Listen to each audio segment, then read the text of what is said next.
Nakatakdang dumalo si Pangulong Ferdinand R. Marcos Jr. sa ASEAN Summit and related summit sa Indonesia sa susunod na linggo. Partikular na isusulong dyan ng Pangulo ay ang pagpapalakas sa food and energy security, pagpapaunlad sa mga maliliit na negosyo at ang pagpapalago pa sa ekonomiya ng ating bansa. Si Alan Francisco sa detalye. Rise and shine, Alan.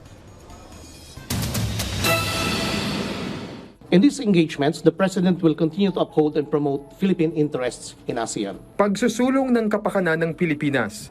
Ito ang pangunahing agenda ni Pangulong Ferdinand R. Marcos Jr. sa pagdalo niya sa 43rd ASEAN Summit sa Jakarta, Indonesia mula September 5 hanggang September 7. Sa Malacanang press briefing, sinabi ni Foreign Affairs Assistant Secretary Daniel Espiritu na partikular na itutulak ng Pangulo ang pagpapalakas sa food and energy security, digital and creative industries at sa MSME o micro, small and medium enterprises at ang pagpapalakas sa ekonomiya ng bansa. The focus will be on our post-COVID recovery and transformation, especially in terms of the economy and food and energy security. The President will be pitching for more trade and investment with ASEAN countries as well as external partners. And then at the same time, during the infrastructure forum, there will be 5 infrastructure projects of the Philippines that will be included in the promotion.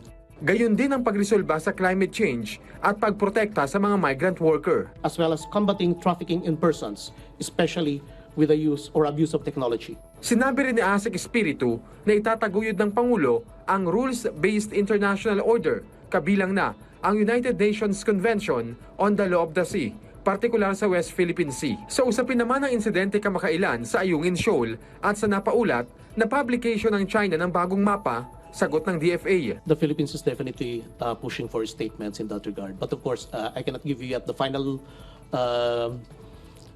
text of that because it's still being negotiated.